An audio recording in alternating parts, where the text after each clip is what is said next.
Episode 86। Ayra की cruelty. क्या तुम अब मेरी मॉम को टॉर्चर नहीं करोगी? इसी के साथ आयरा ने कशिश के हाथ को छोड़ा और उसे आगे की तरफ धक्का दे दिया। अगले ही पल कशिश मुंह के बल फ्लोर पर जा गिरी। उसके दांत सीधे फ्लोर पर लगकर अंदर की तरफ धंस गए। उसके मुंह से खून बहने लगे। वो इतनी ज्यादा दर्द में थी कि उसके मुंह से चीख भी नहीं निकल पा रही थी। नितेश जी, दादा दादी, आशीष सब अपने सामने का नज़ारा देखकर अपनी जगह फ्रीज हो गए। उनमें से किसी की भी हिम्मत नहीं हो रही थी कि वो आयरा के पास जाकर उसे रोक सके। कशिश फ्लोर पर पड़ी दर्द में तड़प रही थी। कलिका ने जब अपनी अधखुली आंखों से अपनी बेटी को इस तरह तड़पते देखा तो उसका दिल दर्द से जोर से रोने लगा। उसका मन कर रहा था कि वो अभी अपने हाथों से सामने खड़ी लड़की की जान ले ले, लेकिन उसके अंदर इतनी हिम्मत भी नहीं बची थी कि वो अपने पैरों पर खड़ी हो सके। आयरा को मारना तो बहुत दूर की बात थी। आयरा ने झटके से कलिका के हाथ को छोड़ा और कशिश के बालों को पीछे से पकड़ उसका चेहरा ऊपर उठाया। कशिश का चेहरा देखकर दादी के मुंह से एकदम से चीख निकल गई। आह! उन्होंने कस के अपनी आंखें बंद कर ली।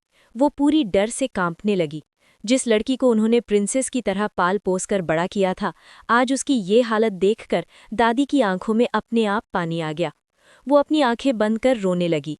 आशीष से जब रहा नहीं गया तो वो भागे हुए कशिश के पास आया और घुटनों के बल बैठकर उसे अपने सीने से लगा लिया। आशीष के सीने से लगते ही कशिश जोर से रोने लगी। उसे सच में बहुत ज्यादा दर्द हो रहा था। आयरा ने अपनी एक भौं ऊपर उठा आशीष को देखा और शैतानी स्माइल के साथ बोली, आखिरकार कचरा अपने डस्टबिन के पास आ ही गया। तुम लोगों से और क्या उम्मीद कर सकती हूँ? तुम्हारे जैसे बेटे को तो कहीं डूब कर मर जाना चाहिए, जो अपनी माँ से ज्यादा इस लड़की की फिक्र कर रहा है। गंदी नाली का कीड़ा किसका सगा हुआ है जो तुम मेरी मॉम के सगे होगे? अब तो मुझे इस बात पर भी डाउट होने लगा कि मेरी मॉम ने तुम्हें जन्म दिया है। जरूर तुम्हारे जन्म के टाइम कुछ ऐसा हुआ होगा जिससे तुम अंशिका मॉम के पास आ गए, वरना खून के रिश्ते तो कभी ऐसे नहीं होते हैं। और खास करके एक बेटा जो अपनी खुद की माँ को दर्द में देखकर उसके पास जाने के बजाय इस नाजायज औलाद को बचाने के लिए पीछे लगा है। सही कहा ना? ये सब कहते हुए आयरा अजीब नज़रों से आशीष को देख रही थी। उसकी नज़रें ऐसी थी जैसे सच में वो किसी कचरे को देख रही हो। आयरा की कड़वी बातें सुनकर आशीष ने उसकी तरफ देखा और जोर से चिल्लाया, आयरा, तुम्हें पता भी है तुम क्या कर रही हो? इन सब में कशिश की क्या गलती है? अगर कलिका आंटी ने मॉम को किडनैप किया था तो इन्हें जेल भेजो, इस तरह मार क्यों रही हो? इन सब में कशिश ने क्या किया है जो तुम उसे भी सजा दे रही हो? तुम्हारी वजह से देखो इसे कितना दर्द हो रहा है।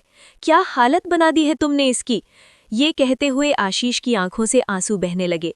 दूर खड़े नितेश जी नम आंखों से आयरा को देख रहे थे। उन्हें समझ नहीं आ रहा था कि वो अभी क्या करें, किसके पास जाएं। आज उन्हें कशिश को तकलीफ में देखकर भी कोई खास फर्क नहीं पड़ रहा था, और कलिका पर तो इतना तेज गुस्सा आ रहा था कि उसका गला दबाकर मार दें। आफ्टरऑल इसी की वजह से अंशिका जी आज हॉस्पिटल में है। आयरा ने हंसते हुए आशीष को देखा और सार्कास्टिकली बोली, डोंट वरी, बहुत जल्द ये दोनों माँ बेटी जेल हेल सब के दर्शन करेंगी। आयरा इन्हें हर एक चीज के दर्शन अच्छे से करवाएगी, और साथ में तुम सबको भी। ये कहते हुए आयरा ने कशिश के बालों को छोड़ दिया और कलिका के पास आकर बाल्टी उठा एकदम से उसके सर पर दे मारी। कलिका को अभी भी गुस्से से आयरा जो घूर रही थी, बाल्टी की लगते ही वो चीखते हुए फ्लोर पर जा गिरी। उसके सर से ऑलरेडी खून बह रहा था और अब बाल्टी के ऊपर की डिजाइन्स भी उसके माथे पर छप गई। कलिका की खून की कुछ बूंदें आयरा के कपड़ों के साथ उसके चेहरे पर भी आ गिरी। कलिका ने अधखुली आंखों से आयरा को देखा और फिर धीरे धीरे उसकी आंखें बंद होने लगी। आयरा अजीब तरह से अपनी गर्दन पर हाथ फेरते हुए शैतानी तरीके से हंसते हुए बोली, साली कमीनी को कितनी बार कहा है कि मेरी तरफ नजरें नीची करके देखा कर, लेकिन इन औरसों को प्यार की लैंग्वेज समझ कहाँ आती है। ये कहते हुए उसने अपने पैरों की हील्स की नोक को सीधे कलिका की आंख में दे मारा। पेंसिल हील सीधा कलिका की राइट आंख में जा घुसी। अगले ही पल कलिका की आंख अंदर की तरफ धंस गई और उसकी आंख से कुछ खून की बूंदों के साथ छोटे छोटे मांस के टुकड़े खून के साथ बहते हुए गालों पर लुढ़क आए। कलिका के मुंह से हल्की सी चीख निकली और फिर वो पूरी तरह से बेहोश हो गई। उसका मुंह हल्का सा खुला हुआ था। अपने सामने का ये नज़ारा देखकर दादी अचानक ही बेहोश हो गई। वो ये सब बर्दाश्त नहीं कर पाईं। दादी की नीचे गिरने की आवाज़ सबको सुनाई दी, लेकिन कोई भी अपने सेंस में नहीं था कि उन्हें संभाल पाए। वहीं नितेश जी को वॉमिटिंग जैसा लगने लगा। उनके पैर बुरी तरह कांप रहे थे। उन्होंने अपनी लाइफ में ऐसा नज़ारा पहली बार देखा था। दादाजी लंबी लंबी सांसें लेने लगे। उन्होंने अपने सीने पर हाथ रख लिया और वो वहीं गिर गए। आशीष ने कस के अपनी आंखें बंद कर ली। वहीं कशिश जोर से चिल्ला उठी। वो बुरी तरह रोने लगी। डर से उसके हाथ पैर कांपने लगे। वो पैनिक करते हुए चिल्लाने लगी, आह, प्लीज़ बचाओ मुझे, ये मुझे भी मार देगी, प्लीज़ हेल्प मी, मुझे इतनी जल्दी नहीं मरना है, आई प्रॉमिस मैं यहाँ से चली जाऊंगी, प्लीज़ मुझे छोड़ दो। चिल्लाते हुए कशिश अचानक ही बेहोश होकर आशीष के सीने पर झूल गई। आयरा इस वक्त वाकई में किसी डेविल क्वीन से कम नहीं लग रही थी। उसके चेहरे पर कलिका का खून लगा था और होंठों की वो स्माइल उसे और भी ज्यादा डेंजर लुक दे रही थी। अचानक ही आयरा जोर से हंसने लगी। वो हंसते हुए बोली, मेरी मॉम को टॉर्चर करेगी, अब करना टॉर्चर। बोलकर उसने कलिका की आंखों से अपनी हील हटाई और उसके चेहरे पर झुककर अपनी उंगलियों से उसका गाल थपथपाते हुए किसी पागल सनकी की तरह बोली, हे उठो ना, वेकअप, मेरी मॉम हॉस्पिटल में है, क्या अब तुम उन्हें टॉर्चर नहीं करोगी? उठ ना। ये कहते हुए आयरा ने गुस्से से कलिका के चेहरे पर एक जोर का थप्पड़ जड़ दिया, लेकिन कलिका बेहोश थी, इसलिए उसने कुछ रिएक्ट नहीं किया। आज के लिए बस इतना ही, मिलते हैं नेक्स्ट पार्ट में। अचानक ही आयरा जोर से हंसने लगी। वो हंसते हुए बोली, मेरी मॉम को टॉर्चर करेगी, अब करना टॉर्चर। बोलकर उसने कलिका की आंखों से अपनी हील हटाई और उसके चेहरे पर झुककर अपनी उंगलियों से उसका गाल थपथपाते हुए किसी पागल सनकी की तरह बोली, हे उठो ना, वेकअप, मेरी मॉम हॉस्पिटल में है, क्या अब तुम उन्हें टॉर्चर नहीं करोगी? उठना। ये कहते हुए आयरा ने गुस्से से कलिका के चेहरे पर एक जोर का थप्पड़ जड़ दिया, लेकिन कलिका बेहोश थी, इसलिए उसने कुछ रिएक्ट नहीं किया। आयरा मुंह बनाते हुए बोली, ये तो सो गई है, उठी नहीं, पहले इसे हॉस्पिटल लेकर जाऊंगी और फिर से जिंदा करे अच्छे से हड्डियां तोड़ूंगी। बोलकर वो सीधी खड़ी हुई और सबको देखा। दादाजी, नितेश जी, आशीष, दादी और कशिश की हालत देखकर उसका मुंह बन गया। दादाजी ने अपने सीने पर हाथ रखे आयरा की तरफ देखकर बड़ी मुश्किल से कहा, तुम सच में बहुत हार्टलेस हो, हमें यकीन नहीं हो रहा कि तुम हमारा खून हो, हमारी पोती हो, तुम्हारी वजह से हमारा घर बर्बाद हो गया। भगवान तुम्हें कभी माफ नहीं करेगा, हमारी बद्दुआ है तुम्हें कि तुम कभी खुश नहीं रह पाओगी। हमारी फैमिली का नाम था जिसे तुमने मिट्टी में मिला दिया। तुम्हारी वजह से कशिश की क्या हालत हो गई, तुम इतनी क्रूर कैसे हो सकती हो? भगवान तुम्हें इन सब की सजा जरूर देगा। ये कहते हुए दादाजी की आंखों से आंसू बहने लगे। उनकी बातें सुनकर आयरा ने सर टेढ़ा कर दादाजी को देखा और फिर अपने चेहरे पर लगे खून को हाथ से साफ करते हुए बोली, कहाँ है आपका भगवान? मुझे दिखाई क्यों नहीं दे रहे हैं? आपको लगता है आप जैसे लोगों की भगवान सुनेंगे? तुम लोग फैमिली की बातें बड़े बड़े करते हो। फैमिली? हाँ, मेरे लिए फैमिली मतलब लॉयल्टी। तुम लोग तो सिर्फ नकाब पहनकर जीते हो, fake as hell. You're all pathetic. मेरे लिए तुम सब एक एक कचरा हो। अब मुझे किसी भगवान की जरूरत नहीं, मैंने खुद को अपना भगवान बना लिया है। तुम्हारे हिस्से की जिंदगी मैंने पहले ही तय कर दी है। और हाँ, मैं सख्त हूँ, मैं क्रूर हूँ, पर मेरी क्रूरता का मकसद साफ है, तुम सबको वही दर्द चखाना जो तुमने दूसरों को खिलाया। तुम लोगों की वजह से मुझे और मेरी मॉम को जो चीजें टॉलरेट करनी पड़ी थी, वो सब तुम सबको झेलनी पड़ेगी। बोलकर वो फिर से हंसने लगी। उसकी हंसी की आवाज सुनकर सब और भी ज्यादा कांपने लगे। किसी की हिम्मत नहीं हो रही थी कि वो कुछ बोल सके। आयरा ने एक नज़र उन सबको देखा और फिर सबको इग्नोर करके बाहर निकल गई। उसे अब अंशिका जी के पास जाना था। आयरा जैसे ही बाहर आई, तभी किसी ने उसका हाथ पकड़ झटके से अपने करीब खींच लिया। आयरा का सर उस शख्स के मस्कुलर सीने से जा टकराया और दोनों हाथ उसके कंधे पर आ गए। आयरा ने तुरंत सर उठा सामने देखा, जहां रिव्यांश अपना सर झुकाए उसकी आंखों में देख रहा था। आयरा की एक भौं ऊपर उठ गई। वो उसे घूरते हुए बोली, आप यहाँ क्या कर रहे हो? क्या मेरा पीछा करते करते यहाँ तक आए हो? इतने बड़े बिजनेसमैन को कोई काम नहीं है क्या, जो हर वक्त मेरे पीछे लगा रहता है? अगर मेरा सर्वेंट बनने का इतना ही शौक है तो मुझसे कह सकते हो, मैं आपको अपने लिए हायर कर लूंगी। ये कहते हुए वो बुरी तरह रिव्यांश के चेहरे को घूर रही थी। रिव्यांश की नजरें उसके चेहरे से होते हुए कपड़ों और हाथों पर घूम रही थी, जिस पर ब्लड लगा हुआ था। उसके चेहरे पर भी अभी तक खून लगा था, जो अच्छे से साफ नहीं था। आयरा के बदन से खून की स्मेल आ रही थी। रिव्यांश ने गहरी सांस भरी और आयरा की कलाई पकड़ते हुए उसकी आंखों में देखकर बोला, हो गया? बोलकर उसने एक नज़र अंदर देखा, जहां सब लोग कशिश और कलिका को उठाने में लगे हुए थे। नितेश जी शायद एम्बुलेंस को कॉल कर रहे थे। वो साइड में खड़े थे और फोन कान पर लगा रखा था। रिव्यांश ने वापस आयरा को देखा और उसे खींचते हुए अपनी कार की तरफ ले जाने लगा। वो यहाँ बहुत पहले आ गया था। उसे आयरा के हर एक पल की खबर रहती थी और वो आयरा को किसी भी सिचुएशन में अकेला नहीं छोड़ने वाला था। आयरा आराम से रिव्यांश के पीछे पीछे चल रही थी। कार के पास आकर रिव्यांश ने पैसेंजर सीट का डोर ओपन कर आयरा को बैठने का इशारा किया और फिर खुद दूसरी तरफ से आकर ड्राइविंग सीट पर बैठ गया। आयरा ने कुछ पल सीट को घूरा और फिर उस पर बैठ गई। वो कार का डोर बंद करते हुए ऑर्डर देने वाले लहजे में बोली, अब आप मेरे पर्सनल सर्वेंट बन ही गए हो तो जल्दी से कार को हॉस्पिटल ले चलो, मुझे लेट हो रहा है। रिव्यांश ने एक नज़र उसे देखा और फिर ड्राइविंग पर फोकस करते हुए बोला, ओके, एज यू विश। बोलते हुए उसने कार की स्पीड बढ़ा दी। आयरा ने सर घुमा रिव्यांश को देखा। उसे रिव्यांश के नेचर का बहुत अच्छे से पता था कि वो किसी की नहीं सुनता है, लेकिन उसके सर्वेंट बोलने पर भी उसने कोई खास रिएक्शन नहीं दिया। इस चीज से अब आयरा को प्रॉब्लम हो रही थी। वो धीमी सी आवाज में बोली, ब्लडी मैन, नहीं बात करनी तो मत करो, मैं कौन सी मरी जा रही हूँ। बोलकर वो फिर से विंडो से बाहर देखने लगी। रिव्यांश को उसकी हर एक बात सुनाई दे रही थी, लेकिन उसने अभी भी कोई रिएक्शन नहीं दिया था।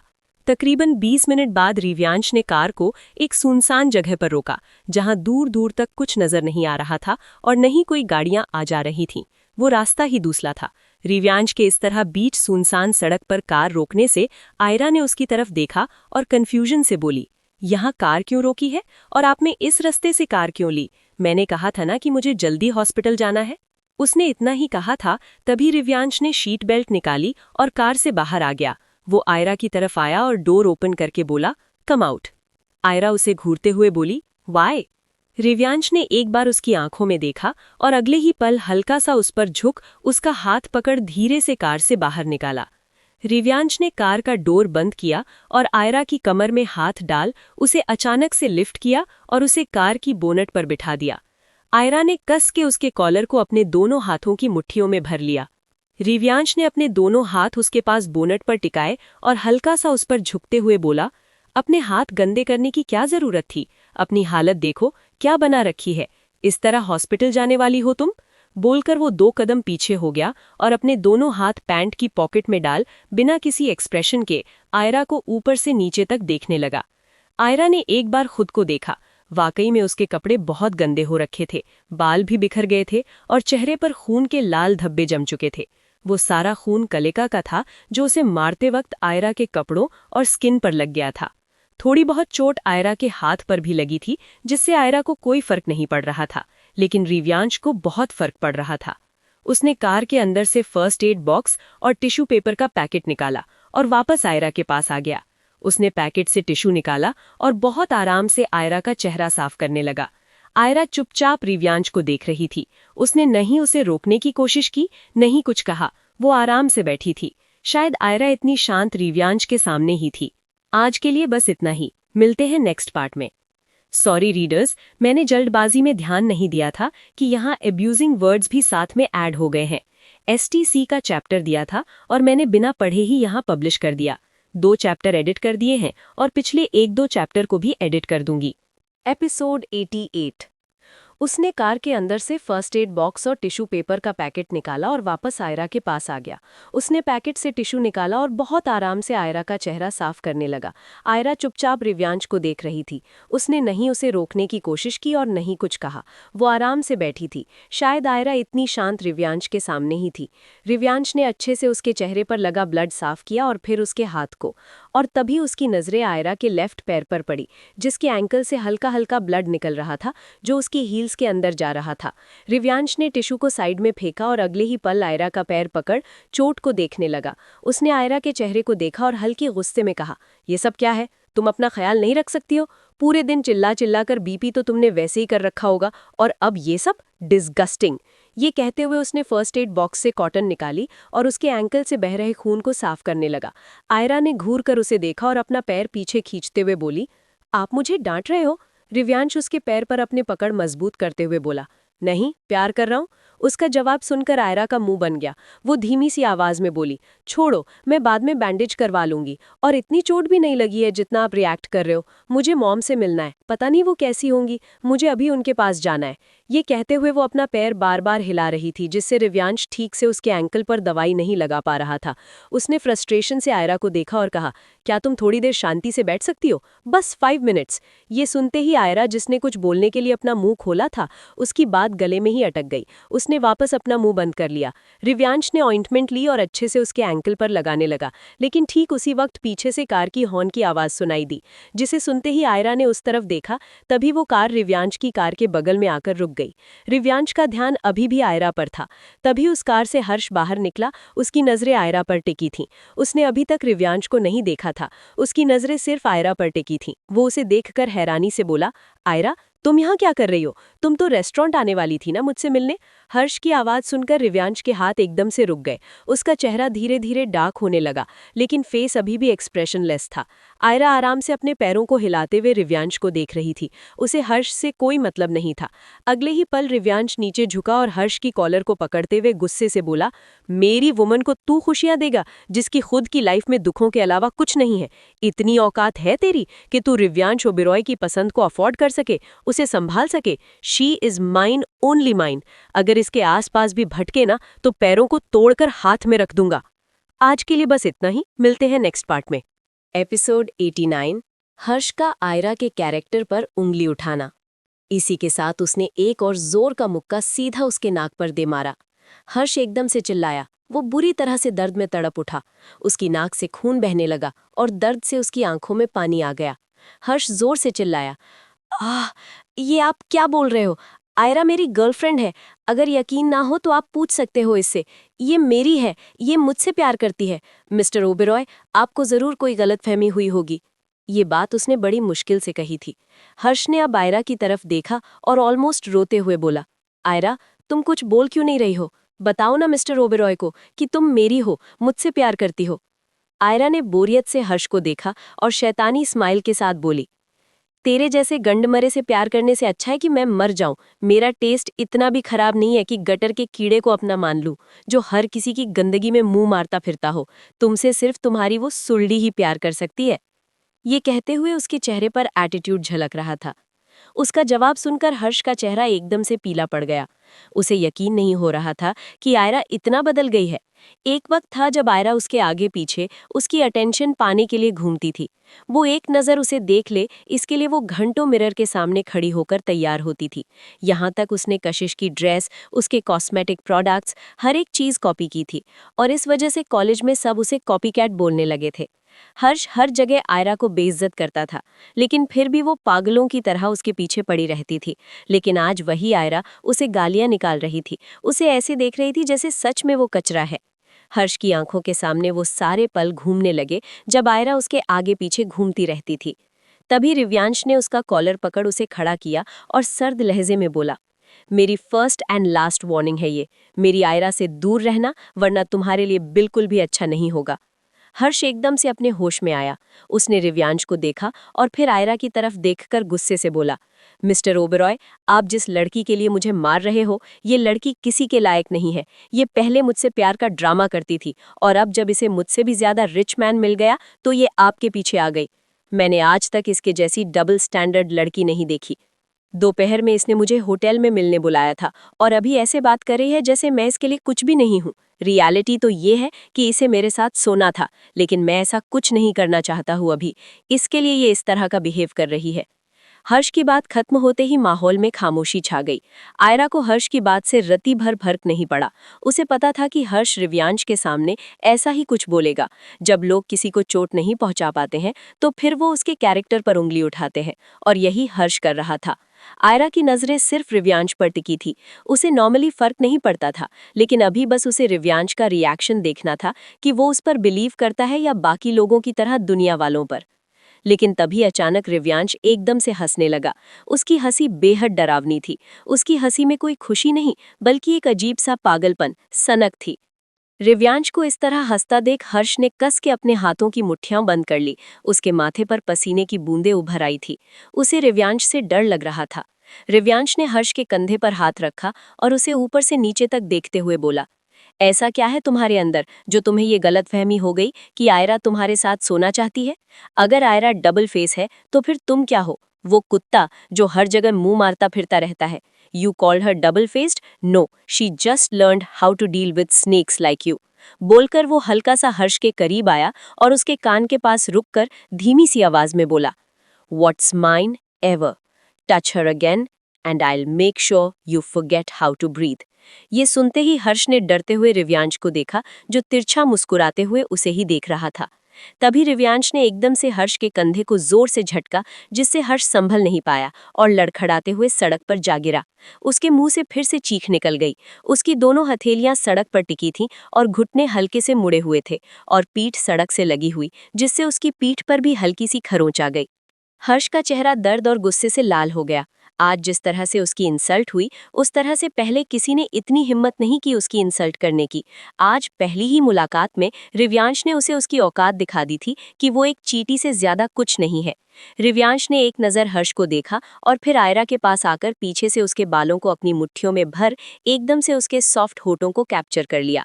आज के लिए बस इतना ही, मिलते हैं नेक्स्ट पार्ट में। Episode 90 dirty mind, Rivyansh Oberoi. आप यहाँ? आयरा खुली आंखों से रिव्यांश को देख रही थी। वहीं रिव्यांश के इस हरकत पर हर्ष गुस्से से पागल होने लगा। उसे अपनी आंखों पर यकीन नहीं हो रहा था कि जिन होठों को आज तक वो नहीं छू पाया था, आज उसी के सामने रिव्यांश ओबेरॉय उन होठों का रस पी रहा था। हर्ष के तन बदन में जैसे आग सी लग गई थी। उसे अंदर ही अंदर बहुत ज्यादा बेचैनी होने लगी। अब उसे किसी भी कीमत पर आयरा चाहिए थी। रिव्यांश आयरा के होठों को अपने होठों के बीच दबाए पैशनेट होकर किस कर रहा था। वो कभी उसके लोअर लिप को सक कर रहा था तो कभी उसकी टंग के साथ खेल रहा था। आयरा चुपचाप बैठी उसके चेहरे को देख रही थी। उसके फेस पर एक भी एक्सप्रेशन नहीं थे, जिससे उसके माइंड में क्या चल रहा है इसका पता लगा पाना थोड़ा मुश्किल था। हर्ष से जब रहा नहीं गया तो वो अपने दर्द को बर्दाश्त कर उठा और गुस्से से अपनी कार में बैठकर वहां से निकल गया। उसके जाते ही रिव्यांश ने आयरा के होठों को छोड़ा और उसके बालों को सही कर हाथ पकड़ उसे बोनट से नीचे उतार दिया। आयरा के होठों पर अभी भी सलाइवा लगा था।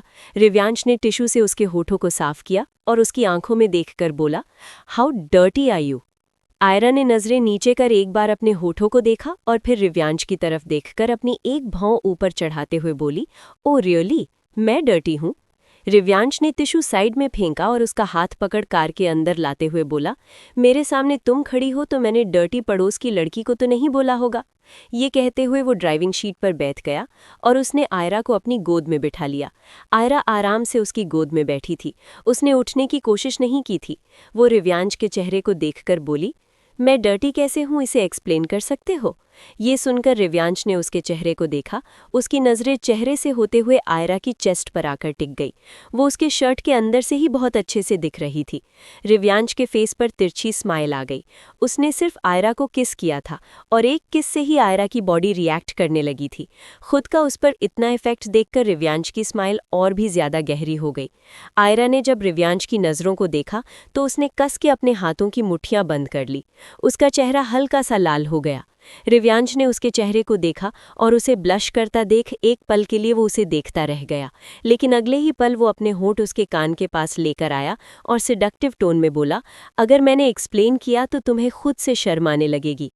बोलकर उसने हल्के से उसके एयरलॉब को सक किया, जिससे आयरा के मुंह से हल्का सा मौन निकला। उसने अपनी आंखें बंद कर ली। वो बहुत मुश्किल से खुद को कंट्रोल किए बैठी थी। आयरा आंखें बंद किए हुए बोली, मुझे मॉम के पास जाना है, उन्हें देखना है वो कैसी हैं। रिव्यांश ने एक गहरी सांस भरी और उससे हल्का सा दूर हो ड्राइविंग पर फोकस करने लगा। आयरा की नज़रें रिव्यांश के चेहरे पर टिकी थी। तकरीबन 20 मिनट बाद रिव्यांश ने कार को हॉस्पिटल के सामने रोका। रिव्यांश ने पहले आयरा को कार से बाहर निकाला और फिर खुद भी बाहर आ गया। आयरा बिना रिव्यांश के चलने का वेट किए सीधा अकेले ही हॉस्पिटल के अंदर चली गई। उसकी इस हरकत पर रिव्यांश ने कस के अपने हाथों की मुट्ठियां बंद कर ली। उसके हाथों की मसल्स बहुत अच्छे से नजर आने लगी। उसने एक नज़र आसपास देखा और फिर आयरा के पीछे हॉस्पिटल के अंदर चला गया। अंदर आते ही रिव्यांश की नज़रें सामने आईसीयू के बाहर खड़ी आयरा, विहान और त्रिहान जी पर पड़ी। त्रिहान जी को जब पता चला था कि आयरा की मॉम की कंडीशन खराब है और वो हॉस्पिटल में है, तभी वो उन्हें देखने के लिए हॉस्पिटल आ गए थे। त्रेहान जी और आयरा दोनों आमने सामने खड़े थे। दोनों की नज़रें जैसे ही एक दूसरे से मिली तो त्रेहान जी ने तुरंत आयरा से अपनी नज़रें फेर ली।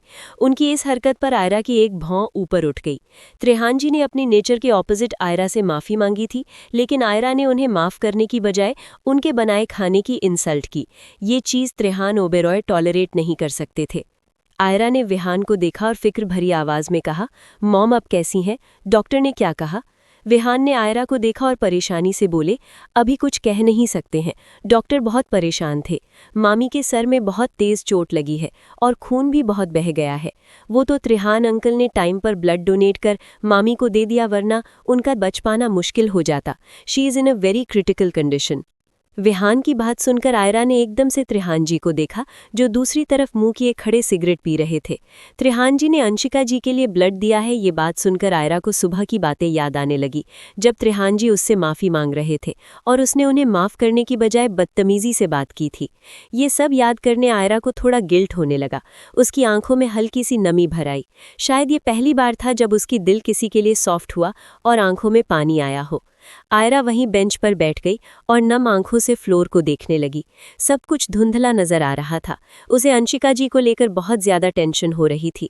विहान ने जब आयरा को ऐसे देखा तो उसका चेहरा भी उदास हो गया। वो उसके पास बैठा और कंधे पर अपना हाथ रखकर सॉफ्ट आवाज में बोला, लिटिल सिस्टर, तुम परेशान मत हो, सब कुछ ठीक हो जाएगा। मामी बिल्कुल सही हो जाएंगी। आयरा ने कोई जवाब नहीं दिया। वो अभी भी वैसे ही बैठी फ्लोर को देख रही थी।